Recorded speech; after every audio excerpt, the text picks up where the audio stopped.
Today we've got a Singer touch and sew with what might be an electrical fault. So let's take a look. We've got it all hooked up and let's see what's going on. So we turn on, we've got a light, so that's good.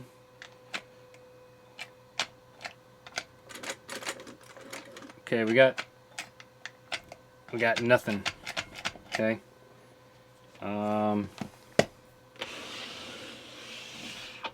What if we push this while wiggling it? Nothing.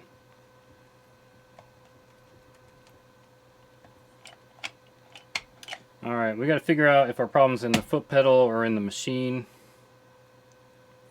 So I got to figure out how I'm going to do that. Now, I don't know how well you can see inside here. There is a little bit of greenness inside there. So it might just need to be cleaned, or I don't know. Alright, let's keep looking. So I just checked my stash and I'm not quite the hoarder that I thought I might be, which means I got to work on that. So we will hoard more machines and broken machine parts into the future. But next what I'm going to do is something that I don't recommend you do at home unless you've worked on electronic equipment before, but this is testing for voltage in the plug. And this is dangerous because this is straight voltage out of the plug. And I should see one of these connections goes to the light, one goes to the motor, and then the other one's the common between the two. So one combination here should give me 120 volts.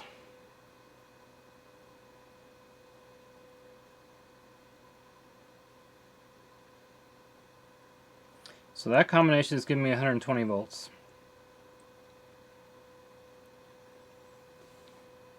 And then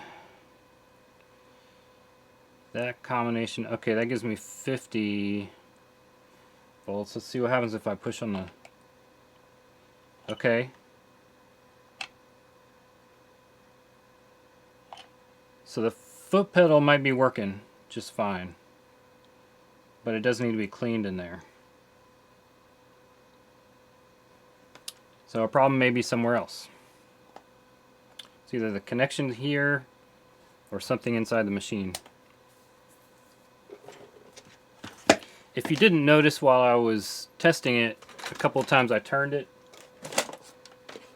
That's if you have a dead spot in the motor, then if you turn it past that dead spot it might work, and that did not. So anyway, we are unplugged. So now we want to clean this. And of course I have a special tool for that. I have deoxit. That's what I use for electrical connections.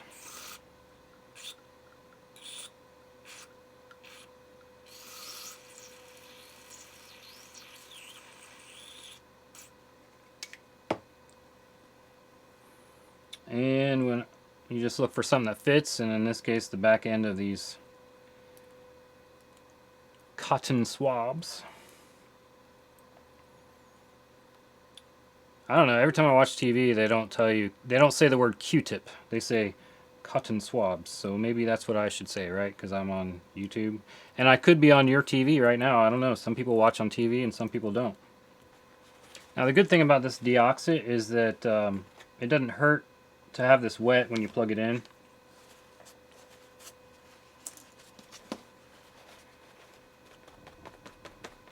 So I don't have to make sure I get everything out. Now, not to be a shameless plug or anything, but I do have merch now on my website, sewingmachinerepairguy.com, so check it out. Or you can even just click below this video and some of it's in there. But if you want to see all of it, go to the website. The next electrical checks I'm going to do are the resistance checks, so I'm making sure that the switch is turned on, which means the light will be turned on. So when I check the two terminals that go to the light, I should read a resistance across the light bulb. And then the other side I should get the motor. So I think these two are the light bulb. So the light bulb, according to this, is 95 ohms. And then the motor is infinity. So that seems wrong to me.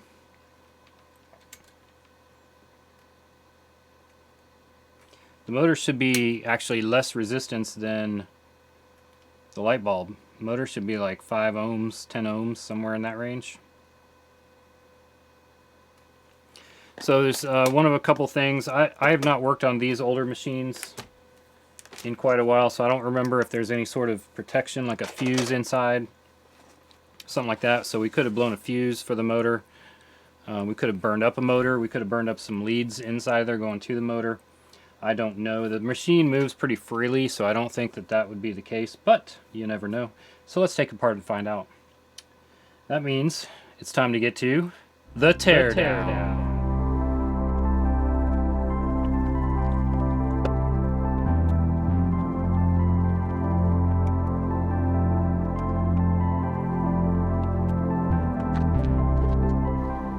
Dust bunnies are coming after us.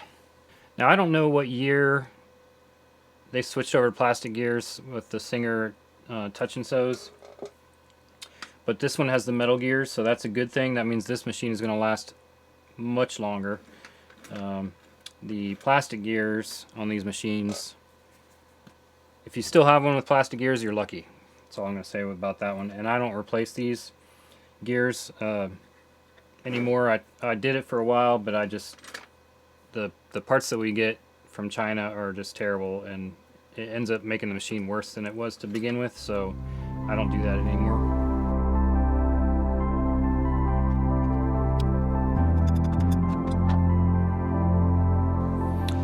Okay, before I go any further, we found our problem already. Now, the motor, this is the motor right here.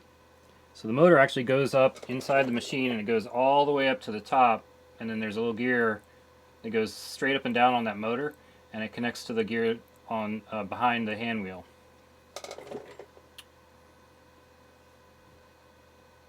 This is your connection. So if you look right here, this is the connection that we just cleaned. And you look on the back of it, not too bad, not too bad. But then you look at the motor. This right here, that should be connected to the motor, and it's not.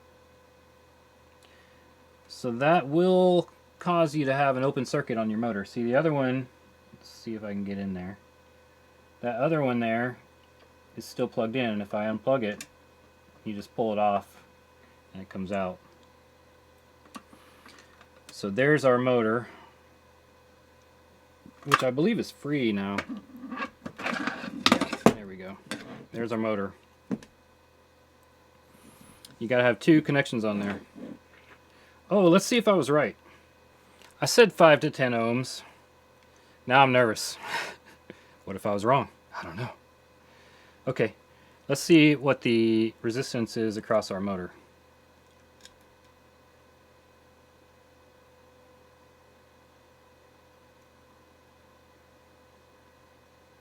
$62 ohms. Yeah. So we're 62, 63 ohms, so I was wrong, but it is still less than what the light bulb was. So there's that, I guess.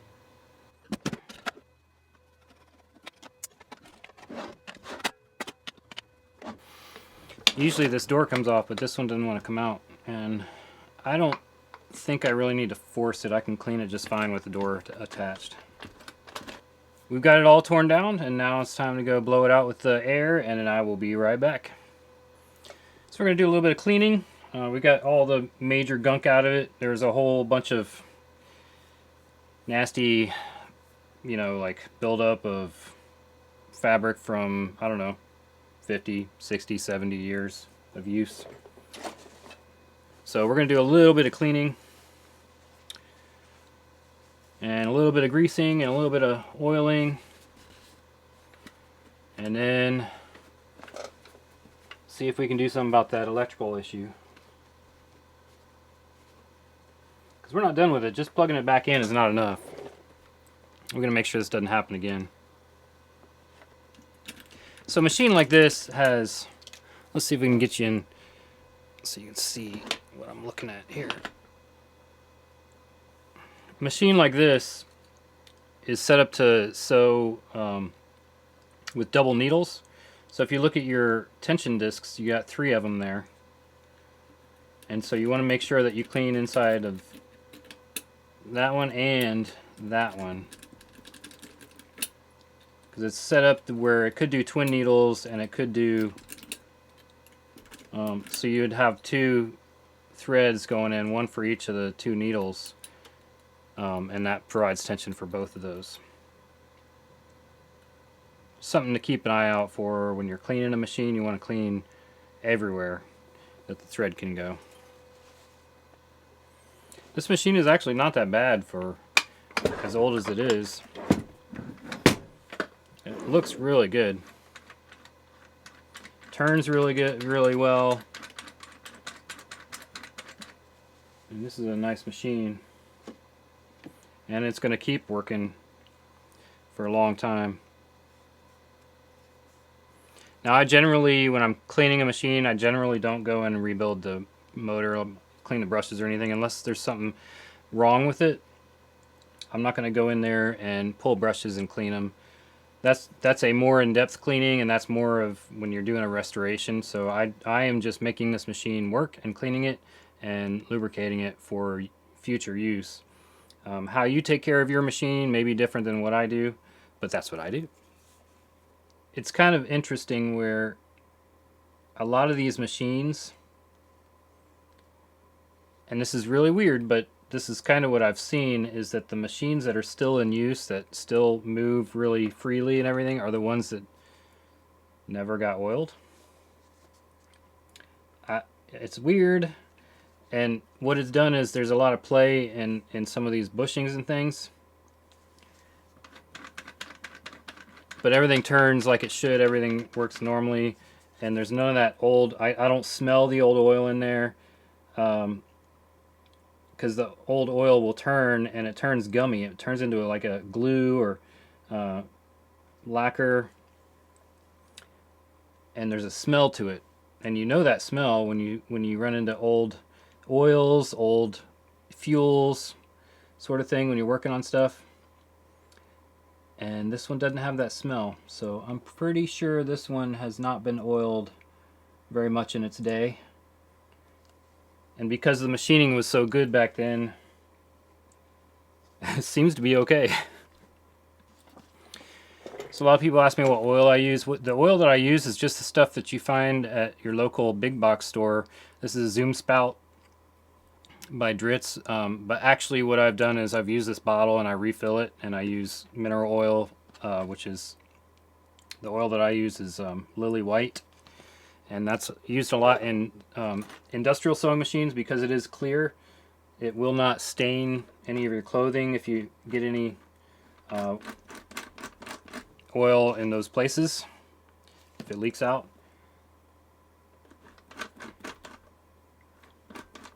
And then I use synthetic grease because it won't break down and it won't destroy your plastics. And it stays where I put it.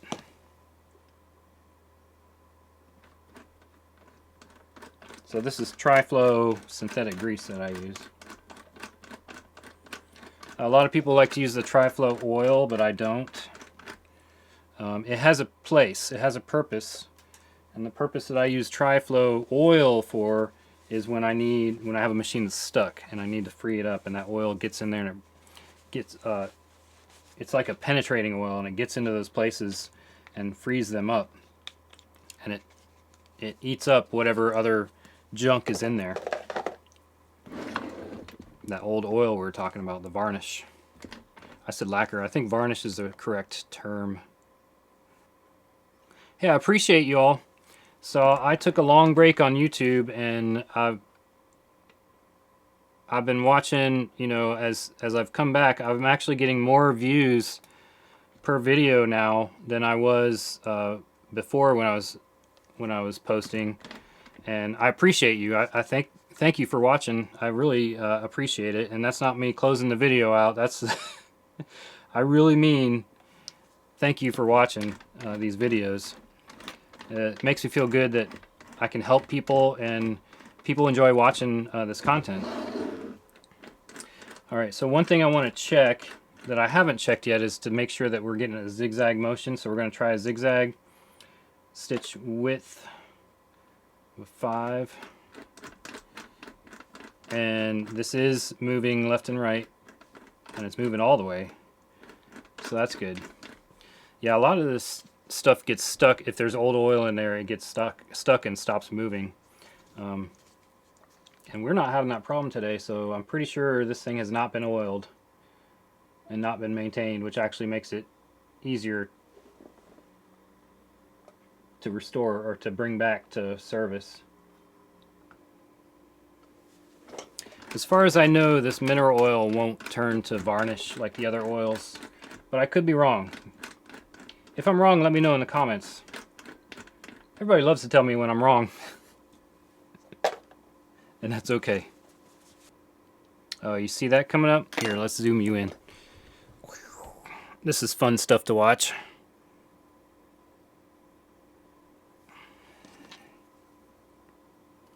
This is the groove where this is what your tension device, and it holds this is basically your bobbin case on more modern machines.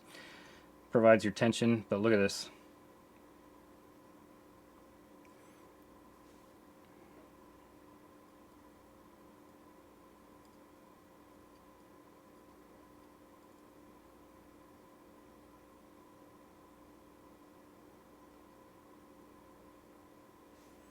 Wow.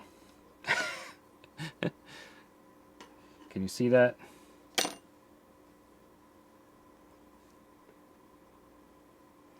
So when you take fibers from fabric and you compress them, you make a little thing called felt, which is kind of the same thing that happened here. This is like a felt. And it's not supposed to be there, but it was there. Right along that groove that where this rides around the hook. Alright, we're lubricated. Let's put our motor back together, and I'll show you what I was talking about. So these two little guys, I don't know if I'm going to be able to zoom in on them. These two little guys are what connect to these two on our motor. And they were falling off. So if you'll notice, I don't know if you can see it, but it's like a little clamp like this, and it's not closed all the way. So what I want to do is I want to kind of push that a little bit so that it grabs onto its connection over here easier, and grabs onto it and holds on. I want it to hold on and not fall off again.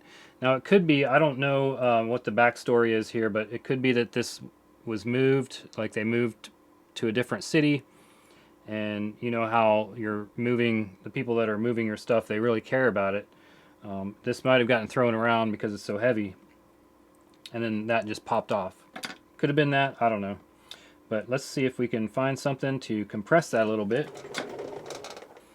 Okay, these pliers have a little round section right there. Let's see if that'll do the trick. I don't want to hurt them, just want to make them a little tighter.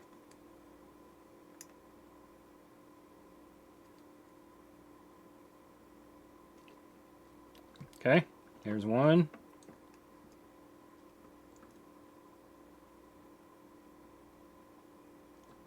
There's two. They will be harder to put on, but that's a good thing. I'll say that now. Let's see how I feel once we actually try to put these on.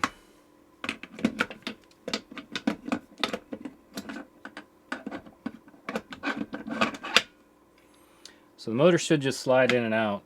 A lot of times with old oil in there, the motor doesn't want to come out, which there shouldn't be any oil in that area anyway.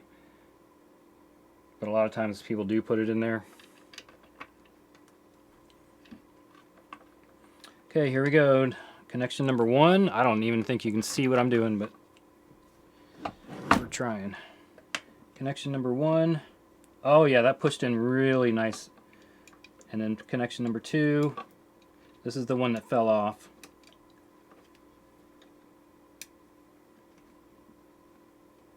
Yeah. Oh, that felt really good. Okay. So now I'll get my foot pedal connector in place.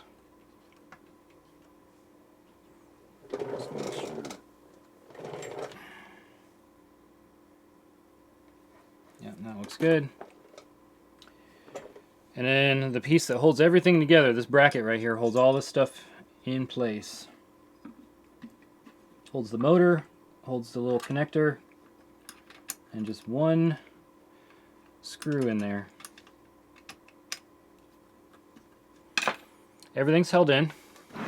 So we're going to test this, but what I would like to do to test it is put the bottom on, because, well,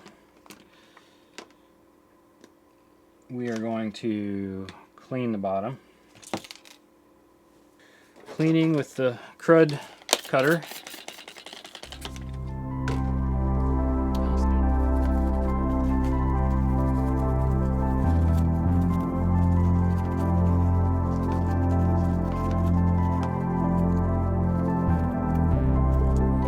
So I talked a little bit about my merch.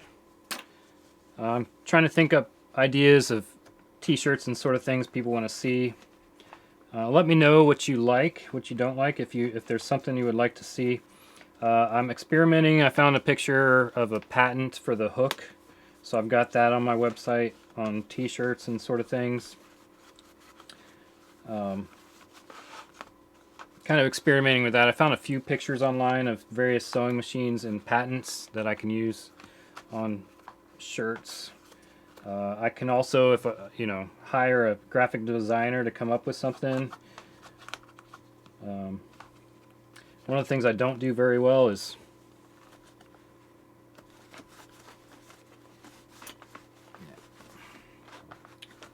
catchphrases. I don't really have catchphrases, I don't think. Maybe I do and I just don't know it.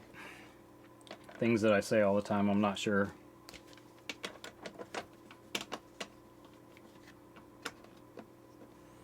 Maybe I should have things that I say all the time. Now, one thing I have learned about these touch and sews is the adjustments on these, for me, really difficult. I did not grow up fixing these as a young apprentice like a lot of the people who repair sewing machines did.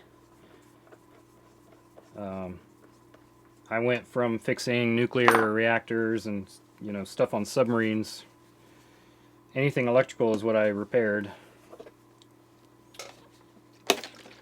And I did not learn fixing machines like this, so these are really difficult to adjust for me to get them right. So we're going to hope that this one's going to sew very well. Otherwise, we're going to learn how to adjust it. Okay, what I do know about these machines is that the adjustment right here is very important. So how far this is able to come back from our spring right here, which is not springing at the moment. There it goes. So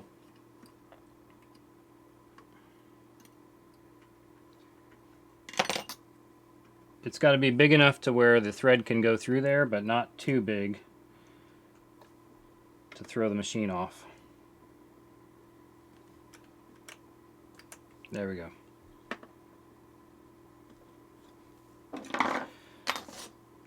I'm happy with that. We will try that and see how it goes. And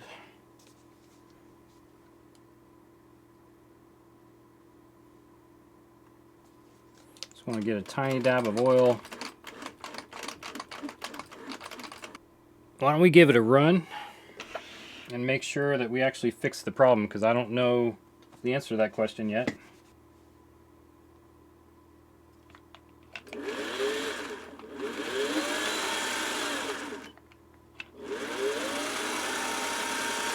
Look at that go! There it goes! It's going! Alright. Alright. This is a new to me toy. I like buying old tools. because they're cheaper typically, and also usually they're a little bit better made. We need to clean up some needle strikes on this needle plate. So this is really cool because it's got some rubber things on there that'll hold this right where I want it. And then I can take some sandpaper I just happen to have from another machine that I did. And so this gets the little lip inside there where that needle burred up the edges. And then we want to get the top here.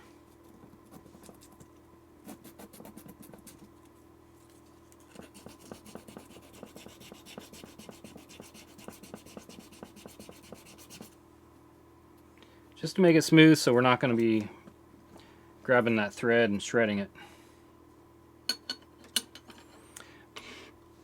Alright, and then when you're putting these on, you got to get that little lip over there, both sides, and then pushes right on just like that. Raise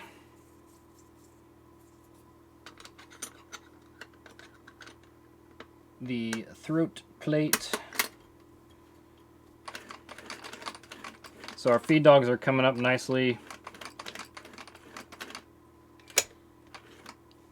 We're looking good. Let's get us a needle. When that needle's all the way down, it should be on a line, and then when you come up to the next line, that needle should be right behind the hook, and it is. So there are two lines on your needle bar here. Bottom line should be when it's all the way down, and then the next line up when you're when you've come up to the point where the hook is right behind the needle. So that tells me that this timing is perfect, and the needle bar height is perfect and everything. And then I watch the feed dogs. So the feed dogs come up as the needle comes up, and then they go down as the needle goes down.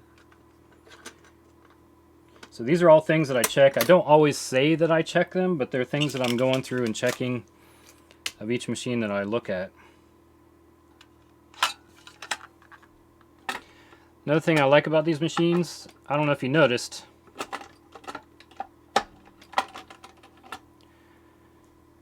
five screws. There were 4 on the bottom, and a lot of times there's one in the middle, but this one didn't have that one. So 4 on the bottom, which were captive, by the way, meaning that they stayed on in place after you pull them off,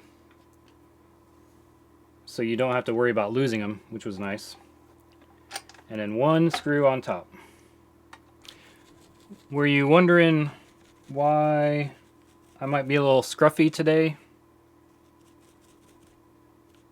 Probably not. But I'm going to tell you why anyway. My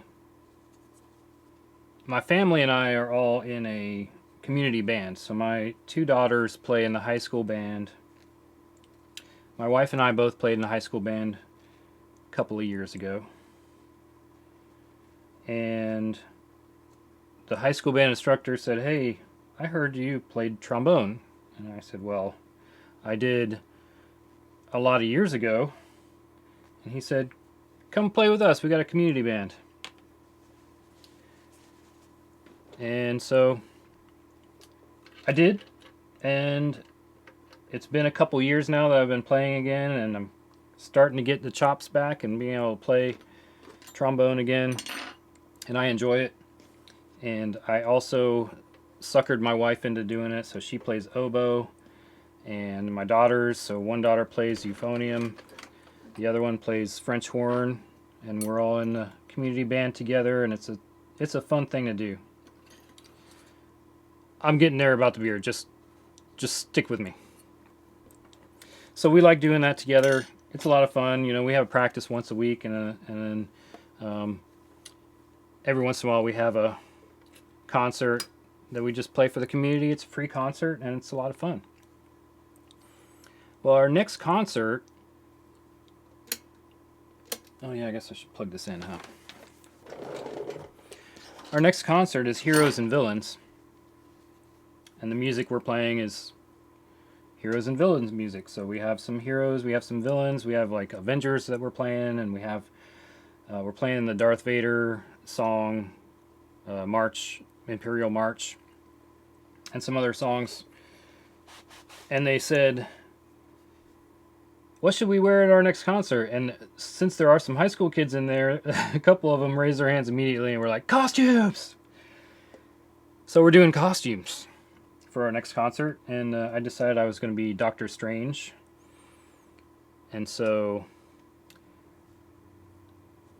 I'm growing out the beard for Doctor Strange in a couple weeks. So there you go. That's the reason for that. And here we are. Oh, we still got a bad connection here. I'm not real happy with that. Is it? Okay.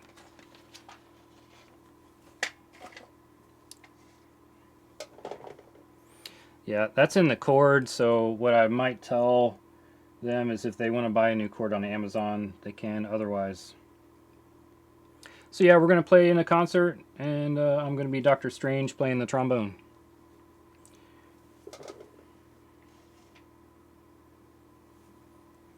Here we go.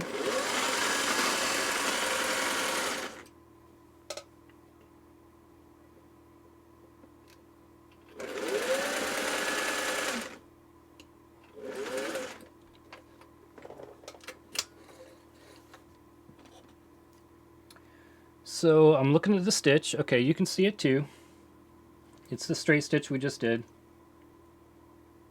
And I've got the white thread on top with the black dots going, which is good. On the bottom I've got the black thread, and I can't quite see the white dots. Oh, they're there.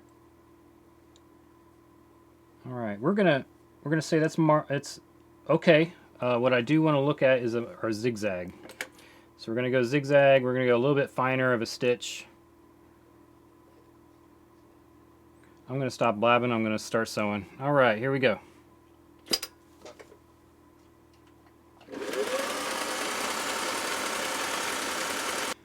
What I'm seeing here is I've got at least one place where, well, a few places where the thread from underneath is coming up. So we're at 5 right now on here. And what I need is a little bit more tension on the bottom thread. So let's look at this.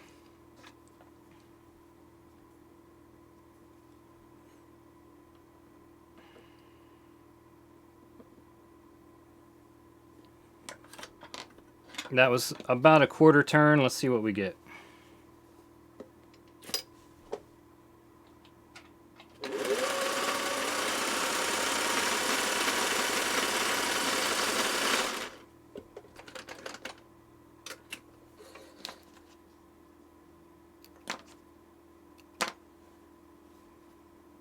Yeah, much better, much better. So now what we end up with is we've got all white here, and then if we look on the bottom, we got a little tiny bit of white pulling down the bottom. That's what you want to see.